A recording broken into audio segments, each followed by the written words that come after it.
Del film mi ha colpito particolarmente il fatto che il protagonista Ennio Doris riesca a essere sempre positivo in ogni situazione e riesce a incentivare anche le persone che gli stanno attorno. Gli studenti dell'Istituto Riccati Luzzati di Treviso in aula magna come al cinema per vedere il film Ennio Doris c'è anche domani. La fondazione, che porta il nome del fondatore di Banca Mediolanum, ha infatti lanciato un progetto educativo rivolto alle scuole secondarie di tutta Italia, con l'obiettivo di ispirare i giovani attraverso la storia e i valori dell'imprenditore di Tombolo. L'evento, patrocinato dalla Regione Veneto, ha visto la partecipazione della figlia Sara Doris, presidente della Fondazione Ennio Doris e vicepresidente di Banca Mediolanum, e della moglie di Ennio, Lina Tombolato. L'esempio concreto della vita di Ennio Doris è stato l'esempio di un uomo, di un ragazzo che è provenuto da una famiglia molto umile, anzi povera, oserei dire, e che nella vita ha realizzato una grande impresa, una grande avventura, cambiando quindi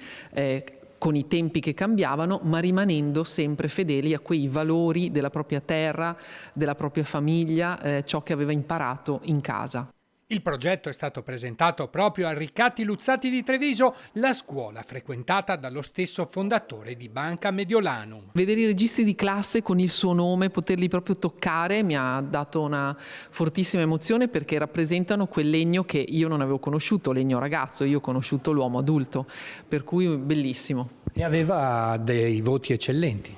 Aveva dei voti eccellenti soprattutto in matematica, perché era un talento naturale in matematica e difatti guardando i registri erano 9, 10, 9, 10, poi sempre 10. La moglie dell'imprenditore si augura che il film possa trasmettere ai ragazzi i valori e i messaggi che il marito ha portato avanti per tutta la vita. Io spero che i giovani ricevano proprio quel forte